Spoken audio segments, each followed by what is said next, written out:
You can't change what you can't name. And the reason I love the Enneagram so much is because it names the things you already know, but you have not been able to articulate about yourself. And once you can articulate them, you can do something about it. Hi friends, I'm Amy Julia Becker, and this is Love is Stronger Than Fear, a podcast about pursuing hope and healing in the midst of personal pain and social division. You are in for a treat today. I've been a fan of my guest, Suzanne Stabile, for many years now, and I can't really believe that I had a chance to interview her about her new book. So her book is called The Journey Toward Wholeness, Enneagram Wisdom for Stress, Balance, and Transformation, and it releases today. Thanks to the generosity of InterVarsity Press, we get to give away a copy of this book. So if you want to find out about the giveaway, head over to Instagram this morning. My handle over there is Amy Julia Becker, and you can enter to win a copy of The Journey Towards Wholeness. You'll get all of those details there, or you can also look at the show notes. So Suzanne is a teacher of the Enneagram, and if you don't know what that is, I have asked her on this show to explain it in kind of, Cliff Note form. And also we get to talk about why it matters, how it can be helpful to us in understanding ourselves and the people around us. Suzanne's books and lectures have all been really helpful to me, not just in my own spiritual and personal growth, but also in experiencing healing these past few years. So I really do recommend listening to this, but also checking out the show notes for links to her other resources. I hope you get as much out of this conversation as I did. Well, it is my honor to be here today talking with Suzanne Stabile. Suzanne, welcome. Thank you for being here.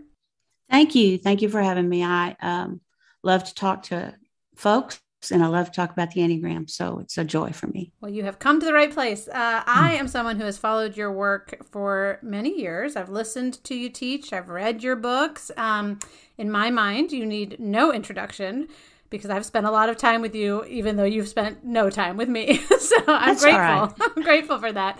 That said, I'm sure that there are listeners to this podcast who are not familiar with you and perhaps not familiar with the Enneagram, which is your subject matter.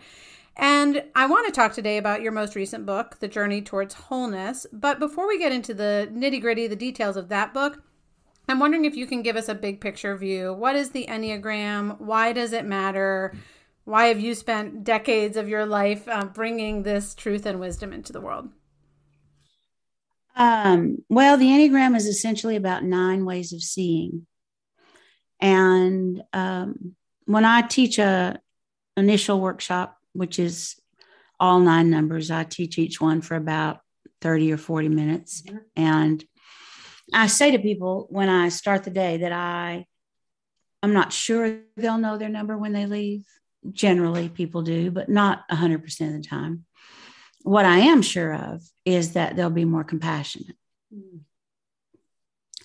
The Enneagram is probably 3,000 years old, maybe older. And it was an oral tradition in every faith belief on the globe until the 1970s, when Americans started to publish Enneagram wisdom and Enneagram work. And I have been studying for 30 years and teaching for 26. Okay. But it's only been trendy in the last 3 or 4. And there are 2 sides to that, which I can address later if more is needed. But I would just say that this is an unending wisdom tool that has layer upon layer upon layer. And to know your number is kind of like buying a ticket to get in. And then all the work starts. And unfortunately, with its trendiness, there are shortcuts to knowing your number, which often means you don't really know your number. Mm-hmm.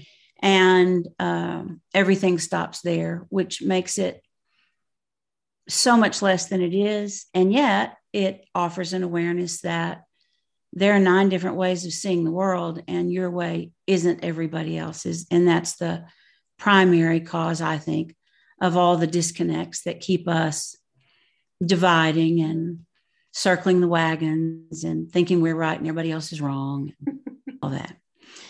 I teach primarily in universities and churches and hospitals.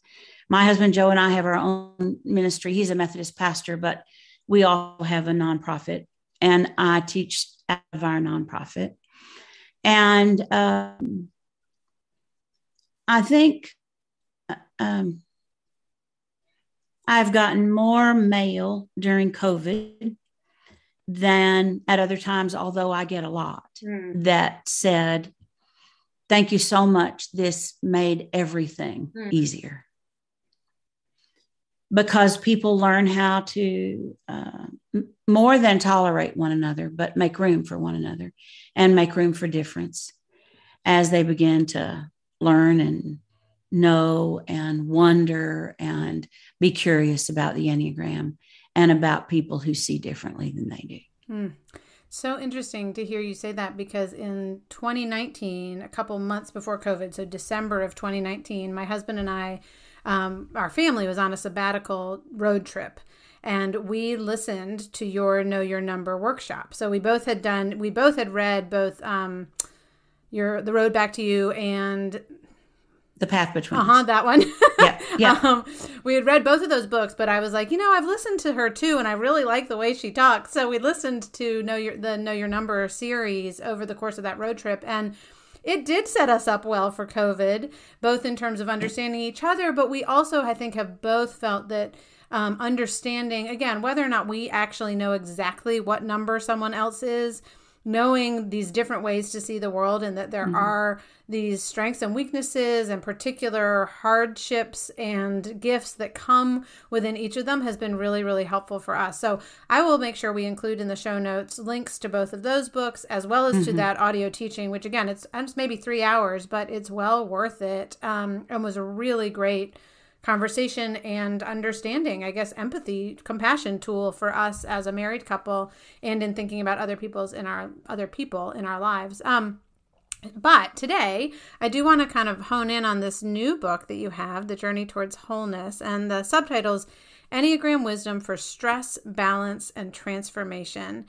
And what I loved about this book is that you are doing this work that actually, although you're talking about individual numbers, it also groups these different numbers together and talks about what they have in common, which has been, again, really helpful for me in recognizing, oh, that's why I have this in common with this other person, even though we're not the same number. I've really appreciated that. And one of the things you write about is different centers of intelligence: thinking, doing, and feeling. So I thought maybe we could start there. What does it mean to approach the world through these different centers of intelligence? How does it help us to know and understand these centers of intelligence? Could you just talk about that for a little bit? Sure. In the 1940s and 1950s, there was a man, a scholar in England, who wrote a paper. He suggested that there are really only 3 centers of intelligence. His name was Maurice Nicoll. And he said that the 3 centers of intelligence are thinking, feeling, and doing.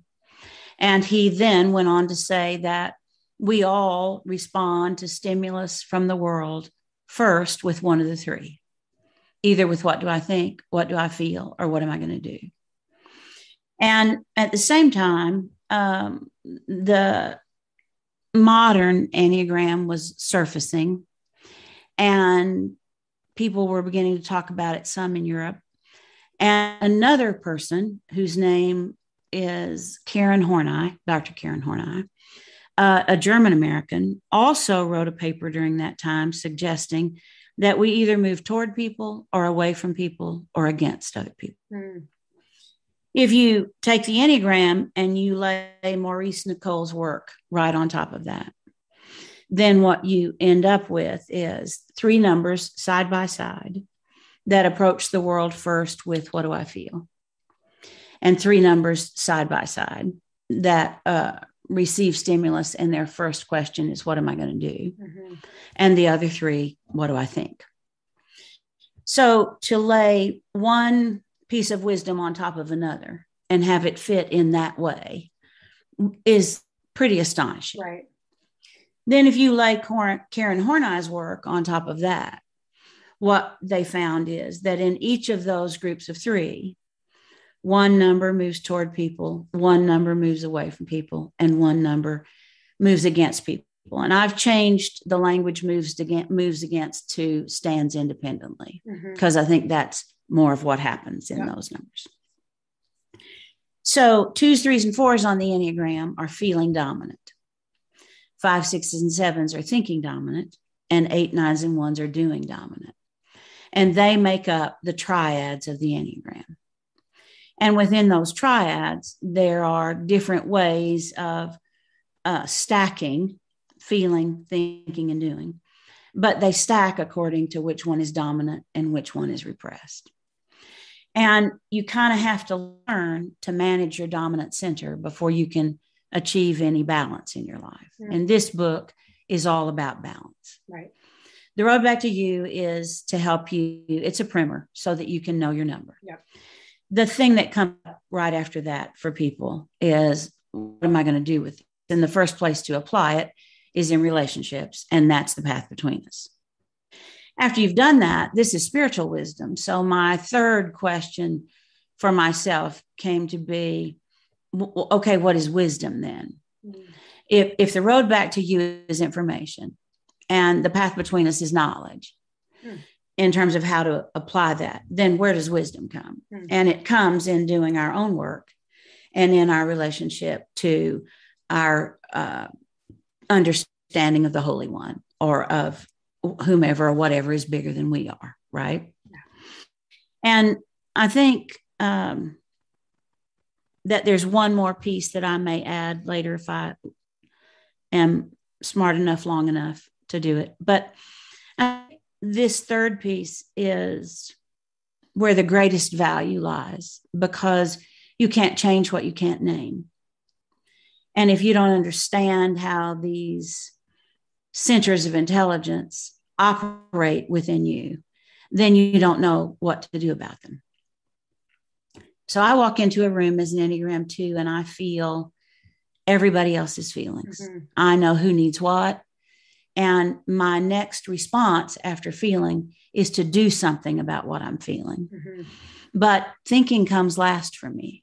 And it doesn't mean that I'm not smarter, that I can't think. Like, I have degrees and I've written books, like I'm smart enough, but I don't think productively, because in my feeling dominance, I'm relationship centered.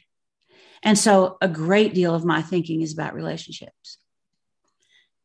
An aside is the path between us was easier to write than this book or than The Road, because it's about relationships, and that's my thing. So that was an easier world for me to live in for a year, to do that work.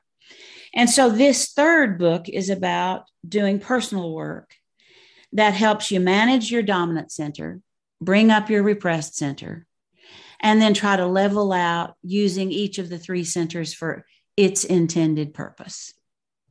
So in other words, all of us have all 3 types of intelligence. One is dominant, one is repressed, one's kind of in the middle. But also, I've heard you say this, and this was in your book, and I've experienced this as I kind of try to apply it in my own life, that on first viewing, many of us might say, well, no, that's not me. So, for example, I mean, I've heard you say that you were like, well, wait a second, I think all the time. What do you mean that that's repressed, right? Exactly. And I'm an Enneagram 1. And similarly, I'm like, people call me a thinker. Like, that's how people know me, is as a thinker. And so it took a long time for me to be like, wait, what would that mean that my thinking is unproductive? That my thinking actually often gets in my way because of my inner critic and the fact that I can get very much sidelined by thinking.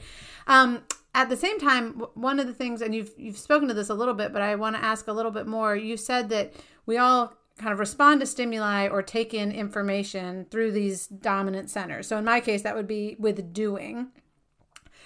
Can you think of an example of a situation where like 3 different numbers would take in the information as like doing, feeling, and thinking? Sure. Okay. So I want to add another descriptive word to each of the 3 triads. So 2, 3, 4 triad is the feeling triad or the emotionally centered triad or the relationship triad or the heart triad. It's referred to as all of those things, but they're all pretty much the same. 5, 6, 7 is referred to as the thinking triad or the head triad, but they're also referred to as the fear triad. 8s, 9s, and 1s are the doing triad, but they're also referred to as the gut triad, but they're also referred to as the anger triad. So you have a lot happening then with what do I think and what do I feel and what needs to be done. And if we took the 8, 9, 1, let's just use yours. Sure. For fun. Let's use yours. So you are thinking dominant, but let's talk about what you think about. Then I'll talk about you being in a dependent stance, which is the next step. Okay. Right. So 8, 9s, and 1s. 1s see everything that is wrong. That's how you see. Mm-hmm. So when you walk into a room, you know what isn't where it should be. You know the photographs that are hanging crooked. You know, you see all of those things, and you feel compelled to do something about them. Right.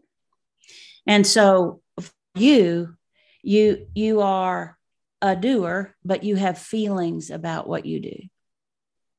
So you have to do it correctly. Mm-hmm. 9s, which are right next to you, are both doing dominant and doing repressed. The core numbers on the Enneagram are dominant and repressed in the same center. So what that means is my husband Joe's a 9. That means he walks into a room and he sees the things that need to be done.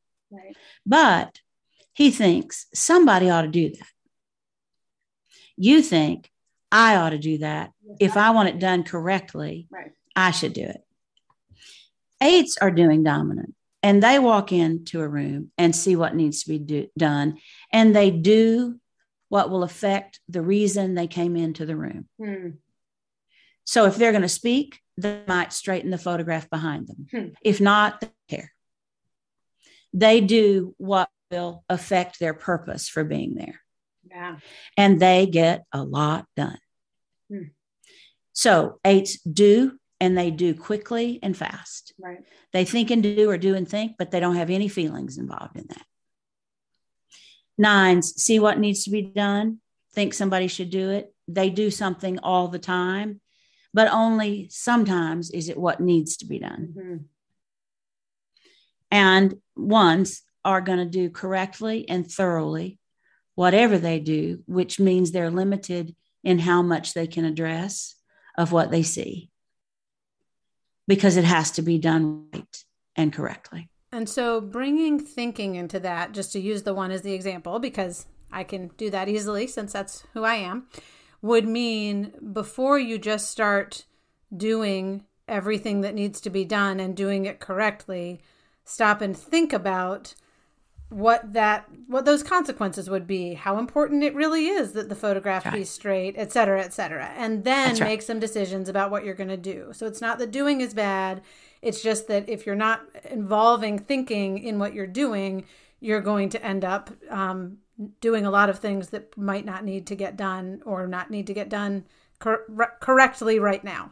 That's right. And so we got to move around to stances, which are determined by which is repressed. Right. So if we're going to talk about being thinking repressed, then we're talking about the dependent stance. Mm-hmm. And you and I are together there, right, along with 6s. And we are dominant in something else and thinking repressed. So for you to be thinking repressed, that means that you spend a lot of time conversing with your inner critic, mm-hmm, and you count that as thinking. Right. Feels like thinking to you, but it isn't. It's not thinking, and it's not thinking productively. Mm-hmm. And the critic is never giving you compliments. So you for sure are not feeling good about yourself, right, as you're trying to think through what you're going to do.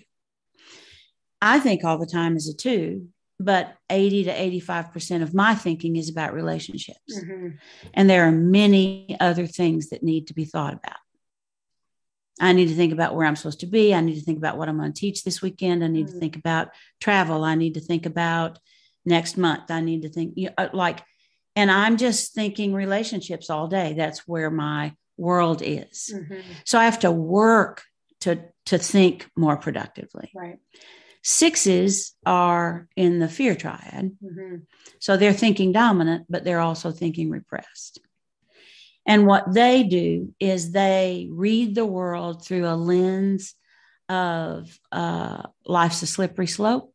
And if you're not careful, there's trouble waiting everywhere. And people have hidden agendas, and you better be ready for that. And so 6s, out of their fear, anxiety is a better word, because they're concerned about possible future events. So what 6s are doing with their thinking opportunities is preparing for the worst thing that could possibly happen.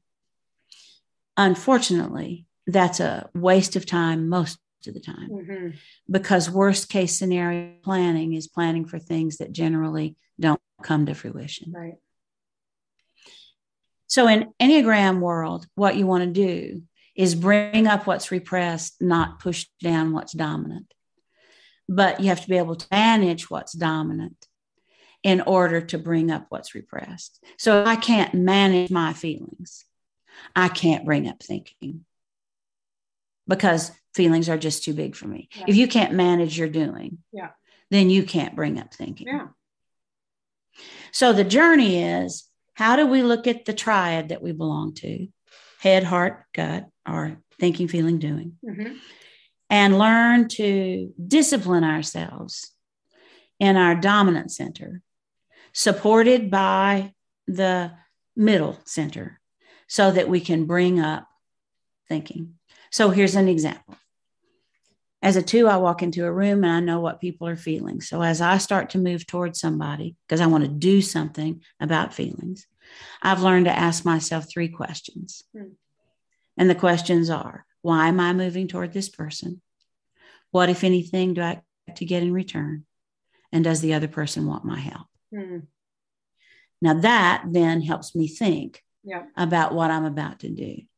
And then my 4th question has become, if I say yes to this, what does that mean I'm saying no to? So I couldn't just walk out into the world one day and be balanced in thinking, feeling, and doing. Right. And I had a difficult time accepting that I was thinking repressed. So I had to kind of figure out what my method was going to be for bringing up thinking. And you perfectly did it when you were talking about walking into a room and thinking about whether or not it's yours to do and whether or not it needs to be done now and whether or not it's germane to what is about to happen. But that doesn't mean it's easier. Oh, no. And I mean, I think also for me as a 1, and this is related to the thinking, one of the things you often say is that you're a 1 if you've got this really loud inner critic. And I thought, gosh, I really think I'm a 1, but I don't know about this inner critic business. And essentially it was just so familiar that there was, I mean, truly, I didn't know that that was what that was. I mean, it took me a long time to even get there, much less to say, okay, I've got to learn how to manage this and silence her and do some thinking around that. So I think I guess for anyone who decides to explore this, knowing that we probably have some presuppositions about what feeling, thinking, and doing mean, and that actually trusting essentially the Enneagram wisdom around this might get us to a place. It might get us to a place where we realize, actually, this is not my number. But it also might get us to a place, in my case, of being like, oh, no, this is true. And this aspect of myself, thinking that I've always thought was really defined me, is actually a place where I need to do some work in order to be more balanced in my life. So that all rings very true to me. I'm curious, this is something you wrote in a chapter about Enneagram 2s, but I think it might apply outside of that. So this is a quote from the book. You say, your head will lie to you and your heart will lie to you, but your body will not. learn to pay attention to what it tells you. So my first question is just, is this true for all of us, for all numbers? Yes. Yes. And then second, what does that mean to learn to pay attention to what our bodies are telling us and knowing that our heads and our hearts might lie? I think there are so many ways of knowing that we dismissive of.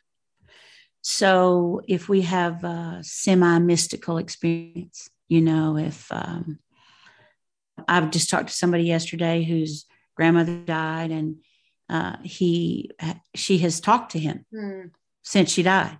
And I don't have any trouble believing that. Right. But people do have trouble with that. Sure. And I think we have limited our understanding about ways of knowing to it all is head knowledge. Mm-hmm. And ways of feeling are it's all what you feel. Mm-hmm. And if you're busy doing, then you're disconnected from both of those. And there's this disconnect with our bodies that we are going to have to get back to. So a number that intuitively is the best at reading the world, I think, intuitively with their bodies is 8. Our oldest daughter, who's now 43, but I've known the Enneagram for a long time.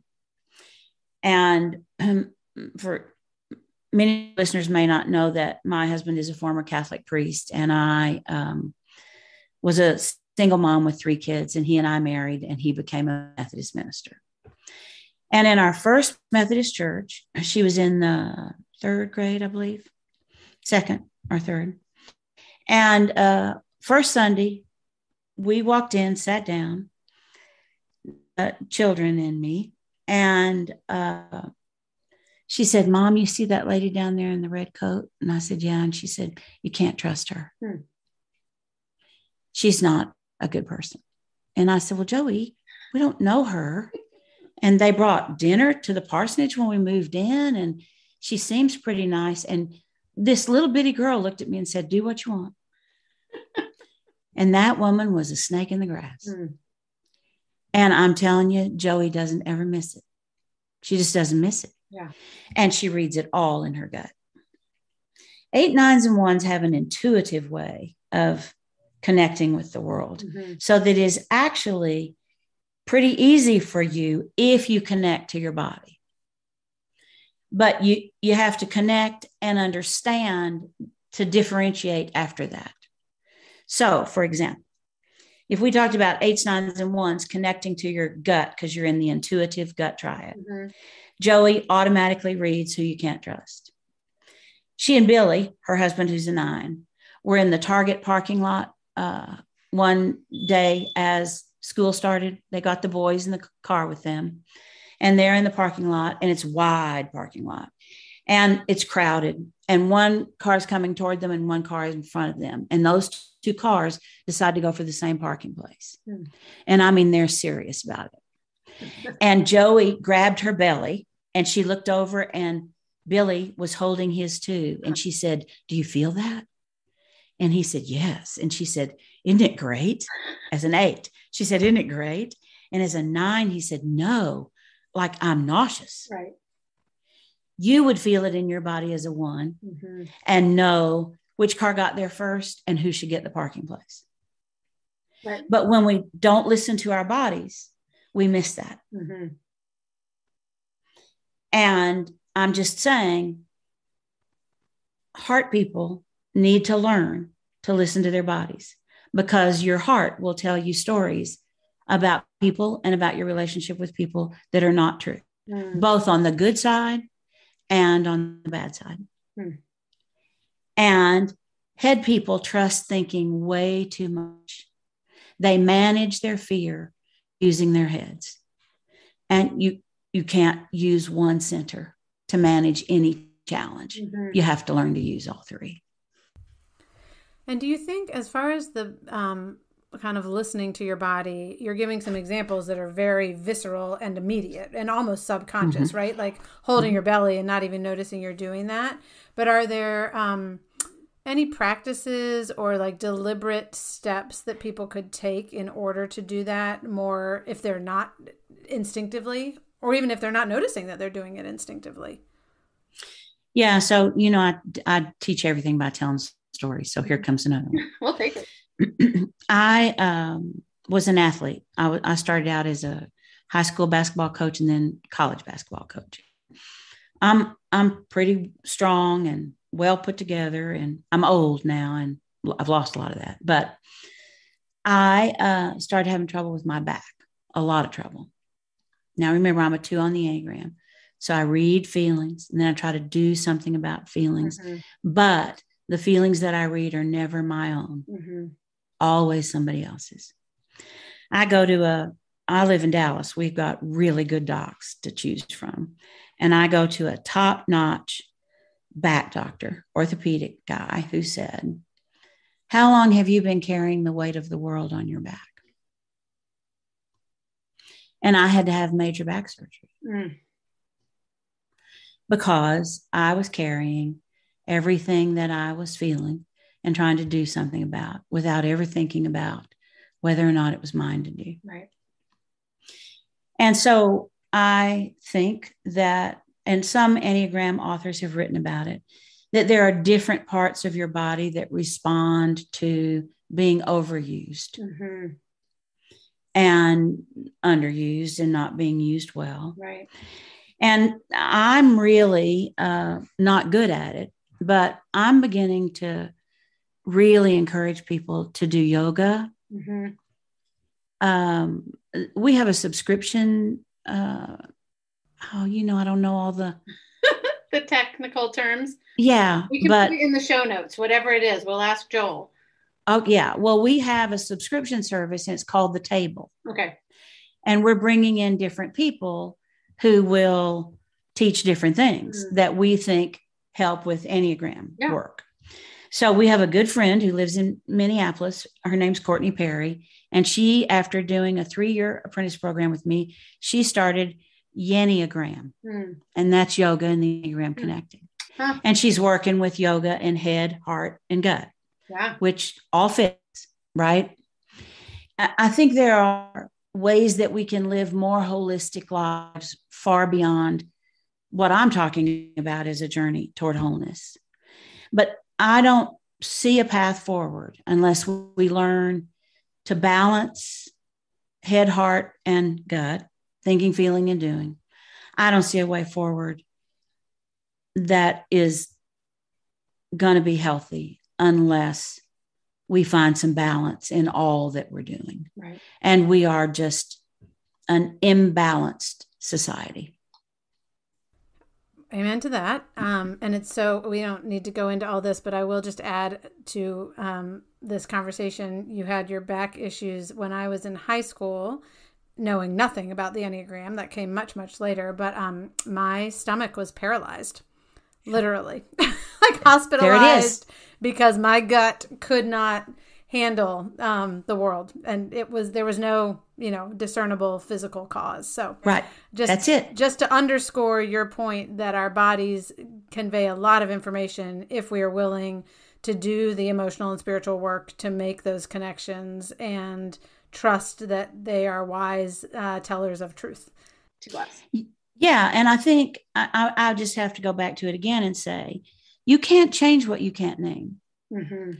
And the reason I love the Enneagram so much is because it names the things you already know, but you have not been able to articulate about yourself. Mm-hmm. And once you can articulate them, you can do something about it. Honestly, I thought in my helping everybody, I was just being Jesus-like. I thought I am being so Christ-like. Yeah. And I was so not. And learning how, I think that's true, especially for many women in Christian circles, but that sense of what does it mean to have, the language of healthy boundaries, but also I think the place where the Enneagram comes in and is a little more, nuanced maybe than that, is understanding, as you've been talking about, that the way we see the world and what our instinctive reactions are going to be and how to balance that. Not by dismissing that instinctive reaction, but by putting it into balance with some of these other things. I have one other question just specifically on these different ways of approaching the world, and then a couple more broad questions at the end. And that is this idea of orientation to time. So you also write about and speak about how these different stances are oriented towards time differently. So I'd love to hear you talk about that. And then I have a specific question about being a one in terms of orientation to time, but you can fill people in on what I'm even talking about here. Okay. Ones, twos, and sixes make up the dependent stance, and their orientation to time is the present moment. And that means that whatever happens right in front of us determines what we do right now. We can have a planner, and we can have the newest planner, and we can do all of the extra skills that go with the planner. And if somebody standing in front of us needs something, the plan we had for our day is out the window. Mm-hmm. We all three have terrible boundaries. And we tend to believe that we're responsible for what's happening in real time. Fours, fives, and nines. And a way to talk about that is that we are tethered to the present moment. Mm-hmm. Fours, fives, and nines, orientation to time is the past. And they're tethered to the past. Okay. Morgan Harper Nichols was on my podcast yesterday, and she's a 5 on the Enneagram, very creative. She has a big 4 wing. And she was talking about in her recent work that she has been quarantined with all of us, but she has memories of nature that are as real now as they were when she experienced them. Wow. So she told a story about a waterfall that she had been thinking about and writing about and wanting to do some art around. And it's like she saw the waterfall yesterday. Mm-hmm. And that's because she gave herself to it then. And she has brought it with her because she's tethered to the past. My husband, Joe's a 9. He went away to high school seminary at 14. But he can tell you where they ate on that trip, from Houston to Missouri. And he knows what year they went to New York to see his grandmother. And he knows where they stopped on the way because his orientation to time is the past. And so living in the past means that you're free from some of the things that are happening right now in your way of being in the world. But actually you're not. But that's what contributes to the fact that you're doing repressed. Right? Sure. We're dealing with whatever's right in front of us, which is what contributes to the fact that we're thinking repressed. We're not thinking about whether or not it's ours to do or what else we have to do. Just give up everything and do that. Yes. 3s, 7s, and 8s, orientation of time is the future. Well, there aren't feeling matters in the future. Like you can't feel the future. It's not here. Feeling repressed people are thinking and doing or doing and thinking because they're way out there planning and preparing for what's going to go right and what might go wrong and what they're going to do if it does. And so it's a trick for us to bring together thinking, feeling, and doing. And it's a trick for us for reasons that I think have to do with orientation to time to bring up all 3 to the point that we are also capable of having some equanimity in a full range of responding to life with all 3. It's really hard to do, I think. So, I'm 70 and Joe and I have a little altar here at home, and I love the work of David Whyte, Whyte. I just really love his work. And he has a small book. The name of it is Consolations. It's not very big.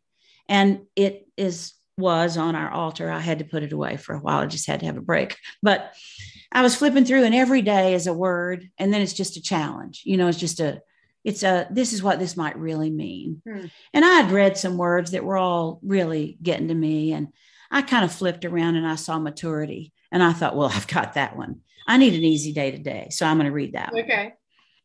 And he said that he believes maturity in a totally non-Enneagram context, that he believes maturity is being able to hold the past and the present and the future all at the same time. Mm.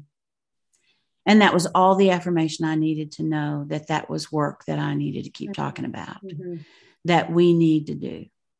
Because it does seem that maturity requires all three. Yeah. And that, I mean, your answer answers my specific to being a one question, which was about, but why do I like planning so much? But that sense of, yes, I will drop anything for the person who needs me right at this moment, even though I'm a great planner. And so I feel like I'm living in the future, but you're right that I'm tethered to the present in a way that my husband, who's a 3, is not at all. And that's really, really helpful. I'm curious, and I think this might speak a little bit to what you were just saying about David Whyte. There's a line in your book that I like underlined, starred, and, on both sides of the margins. And I talked to friends about when I first read it. And so here's what you wrote. We have spent far too much time growing our personalities and not nearly enough time growing our souls. So first of all, I love that sentence and it rings very true to me. But I would also love to just hone in a little bit on the difference between our souls and our personalities and the ways in which we can consciously grow our souls, which perhaps we've already been talking about. I'm also just wondering whether there are aspects of self-help that only grow our personalities. Like, are there things that we're doing that are really just growing our personalities? So you can take that however you want, but those are some of my thoughts that sentence brought up for me. All right. Well, first, I'm going to compliment you because it's obvious that you did a lot of thinking to prepare for this podcast because you are asking some really good questions. Oh, thank you. I'm having a really good time. I am too. I'm so glad. All right. So it was a shock to me. I grew up in the church and I've been in the church all my life. And it was a big shock to me to find out maybe in my 30s that I could grow my soul. Mm-hmm. I thought my soul was done and that I could harm it. I could do the wrong thing. Mm-hmm. And I grew up in the Methodist church where there's not a lot of, you're going to hell and all that. We kind of don't do that. And I thought, well, what's that about?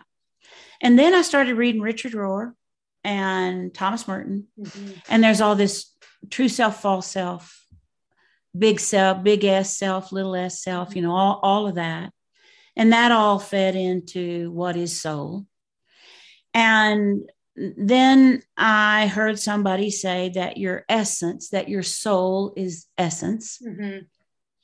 And that your essence is who you were before you did anything wrong and before you did anything right. Mm-hmm. And the idea that we could grow up that vulnerable and that exposed, mm-hmm. one just immediately knows that can't happen. Mm-hmm. You have to have some protection to grow up. Mm-hmm. And some of us, I, for one, got to grow up in a really safe container. And others of us did not. Yeah.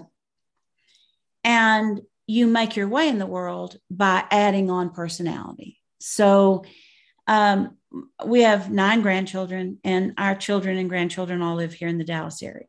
So we're holding those babies when they're less than an hour old. They have a personality then. Mm-hmm. They're just essence. Mm-hmm.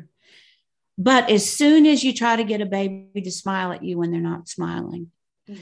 as soon as you tell a crying baby to be quiet, as soon as you tell a toddler to be still because you don't feel good, mm-hmm. as soon as then in order for us as we grow up to feel like we're safe, we add layer upon layer upon layer of personality to connect us to our caregivers so that we feel safe. Mm-hmm. And after you've added a lot of layers of personality and you get to midlife, you're tired. So let me give you an example. In Enneagram wisdom, what we learn is that the worst part of you is also the best part of you. So we can't do this Western world thing of getting rid of whatever part of ourselves that we don't like. That's not an option. Our only option is to recognize that, at least in Enneagram wisdom, it shows you what's wrong, but it shows you how you already have what you need to make it right inside of you. You have all of the natural resources you need. And by the way, they are thinking, feeling, and doing. And with those natural resources, you can be okay. You can take care of yourself for the most part. So in midlife, we had a couple of foster kids and our 4 kids, and we've got kids everywhere, and Joe's in ministry. And I can't keep helping everybody. Mm-hmm. I'm tired, and I have my own to do, and I have to learn where to say no. And I don't know who I am, though, if I'm not generous and giving and helping and trying to, do all the, mm-hmm. right?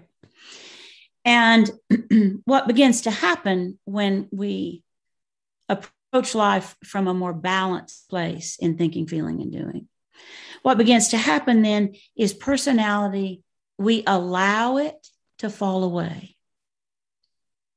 But you can't make it go away. You can't clench your fists and grit your teeth and say, I'm not going to continue to need this part of my world to be perfectly ordered. That's not going to work for you as a 1. Right. I can't say, I'm not going to help. I'm just not going to do it. It doesn't work. But by using all 3 centers, you can kind of find your way on a new path.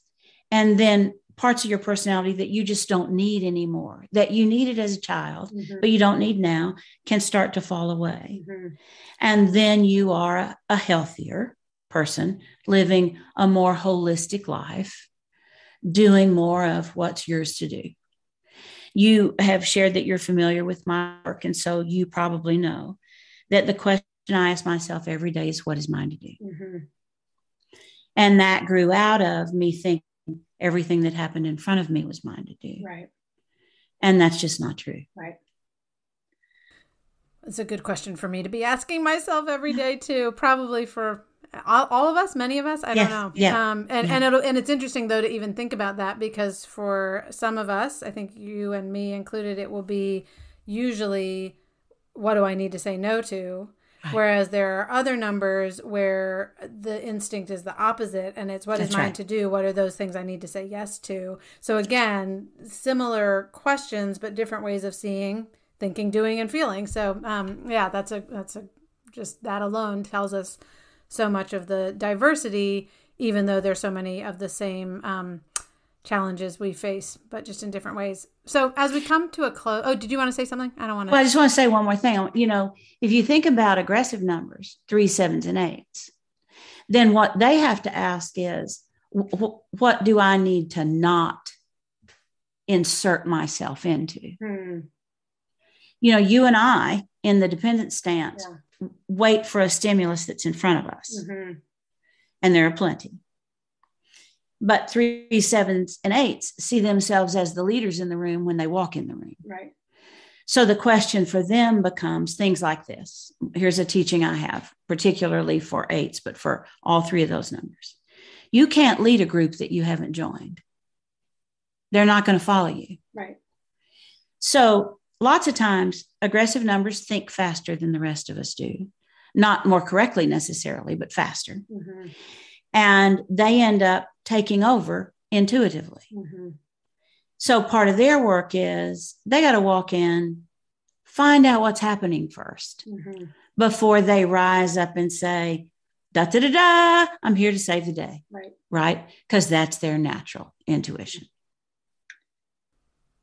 Thank you for that and for all of this. But I'm curious, I have one final question for you, which is just as we think about this idea of wholeness and healing, I am curious, just in broad terms, ways in which the Enneagram contributes not just to our personal healing, I think we've spoken somewhat to that, but also to the work of healing in the broader sense of our social, certainly family relationships and social relationships, but really our society more broadly. How does the Enneagram contribute to healing?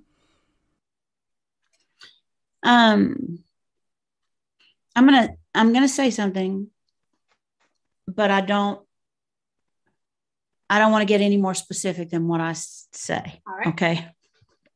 Because it's dangerous territory, but it's important. We're in a time right now where we are divided over many things. Yeah. Personal health, being vaccinated or not, wearing masks or not. And not all of it for sure, but I think 60 to 70% of the people who are lined up on either side, in some ways, it has to do with their Enneagram number, because that's how they see the world. And I'm on one side of that, and I am not compassionate enough toward the other side. And I know the Enneagram as well as anybody does. Right. So there's no magic here, right? Even if you understand that people see differently, and even if you're willing to embrace that, that has its limits too. Sure. And, you know, I've been asked on with the other two books, and I'm willing to answer it and grateful that you didn't ask. But the question is, I'm often asked, well, what's dangerous about the Enneagram?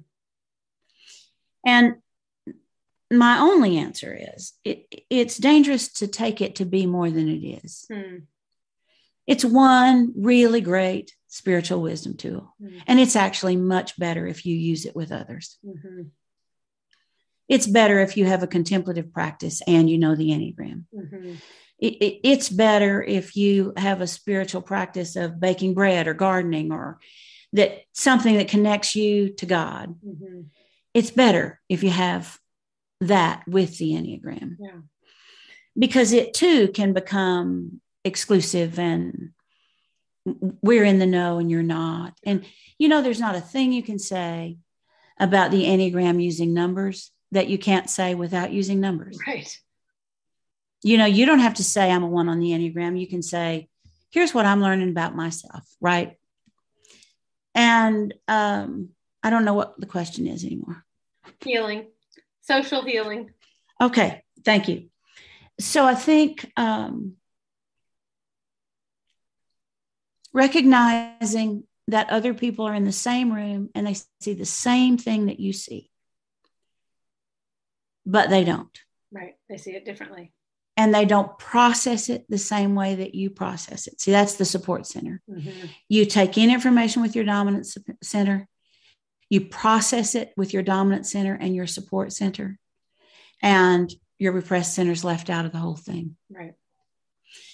And so to assume that we're all having the same experience in a room, in a family, in a small group, in a women's group, we're just not. Right. And to make room for difference may be a step toward making room for diversity. And it's for sure a step toward us living more compassionate lives as we try to live together in one city, town, group, school, church. And all gifts are necessary. I had lunch with a head of an organization that I'm on the board of directors for today. And they're new to the Enneagram. And I'm explaining why we need these numbers on the board of directors and these numbers on the advisory board. And it's because they bring the gifts to that we need. Right. And I happen to be on the board of directors, but you know, if there were a lot of me, we wouldn't get much done. Right. Because frankly, to run an organization this big, you need a lot of people who are feeling repressed, even though they're working on bringing up their feelings. Right. Right? Yes. Balance is better, but you can't run a business with feeling dominant people. You just can't successfully. Right. I'm also just one thing you're making me think about, I had an exercise. I'm in an ordination process within my own denomination and was in a class about it. And one of the exercises they had us do was to read a passage from the Bible and ask the question, how would I preach this to different Enneagram numbers? And it was a really interesting exercise in thinking about the different ways that people see and how instinctively I am going to be probably actually either preaching to some triad of the Enneagram that I relate to or just to me. But nevertheless, to actually think about, I know something about how different people see the world, and let's try that on, not in terms of pretending that's how I see it, but acknowledging that what they bring into this room, into this conversation, into this listening experience. I was also thinking I teach Bible study a lot more than I preach. And so needing to provide a space for Lectio Divina where we are sitting and reflecting and sitting in silence and contemplative practice, and not just, let me give you the right information about what's going on here, which is my go-to. But oh my gosh, how blessed am I when we actually just sit and listen and I hear from other people, not from scholars, but from what the Holy Spirit is doing in our midst. So I think there's also just, there's the compassion that can come in understanding that other people see the world differently. But then there's also that beautiful, if I can be receptive and see that as a gift, as you just said, then I can both receive the gifts that I have to offer and not be shy about offering them, but recognize that there's a lot I can't offer. And I never will be able to, which is why I really need these other people to be at the table. And that, just when you were talking about the board of directors, made me think of that as well, that we have to be careful not to have all the same people at the table, and to also recognize the different gifts that we all bring and the ones that we don't bring. Yeah, I have three responses to that. And one is that Sean Palmer has a book with IVP that I was honored to write the foreword for. And he's talking about how to communicate to all the numbers in that book. I think then the exact title is Speaking by the Numbers. Oh, great. I think. Okay. I'm not sure when it's coming out, but it's good. So there's that. The another thing I wanted to tell you is that I have a good friend who's an 8, a male 8, very aggressive pastor. And years ago, he kind of got in trouble for being himself. And I said, it doesn't matter what you have to say if people can't hear you. It doesn't matter. Right.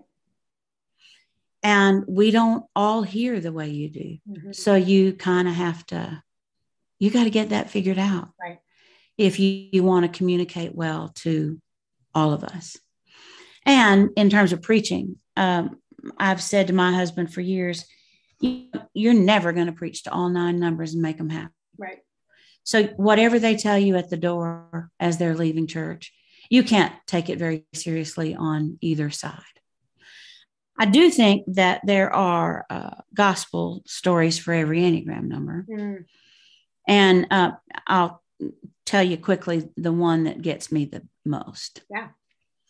So my husband's an electioneer, and that means that every 3 years, the same readings again, like gives you a chance to try to get it. And I'm pretty sure that Martha was a 2 on the Enneagram of Mary and Martha, Lazarus. And, Jesus is coming to their house to dinner, and Martha is in the kitchen. And for those who are biblical scholars, just take a deep breath, because this is my way of telling the story. But Martha's cooking in the kitchen. It's hot, and she's hot, and she's doing all the work to prepare to feed Jesus. And Mary's just in the other room with Jesus. They're just chatting it up and having a little talk. And as any 2 would, Martha goes in to tattle on Mary. And she says to Jesus, like, I'm in here doing all this work for you. Are you just going to let Mary sit here and talk to you and not help me? And Jesus says, well, Martha, Mary has chosen the better part. So as a 2 who's heard that every 3 years for a long time, what I've learned is this: the fact that I think I'm serving God doesn't always mean that I'm serving God. Lots of times as a 2, I'm serving me. And you're not going to ever hear that in a Bible study from an aggressive Enneagram number because they don't relate to Martha. Right. And so to get the whole story, you have to listen to the people in the room, each of them hearing from their perspective, whether it's Bible study or a board meeting or a PTO meeting or whatever. I love that.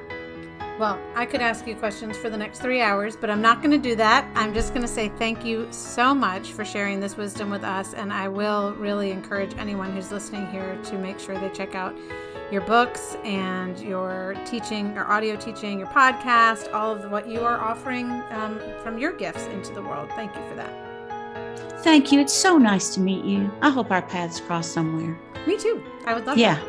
Post-COVID, I'll give you a big hug. Sounds great. Okay, let's do that. Thanks so much for listening to Love is Stronger Than Fear. Again, in the show notes, you can find out more about Suzanne's work and her new book and teaching and the giveaway that we get to do today. I will mention again that The Journey Toward Wholeness, Enneagram Wisdom for Stress, Balance, and Transformation releases today, and we are giving away a copy.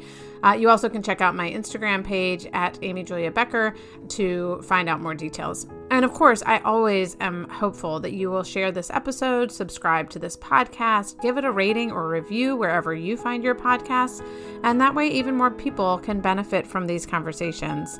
I'm also really grateful to Jake Hansen, my editor here, to Amber Beery, my social media coordinator.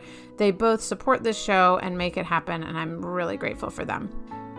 Finally, as you go into your day today, I hope you will carry with you the peace that comes from believing that love is stronger than fear.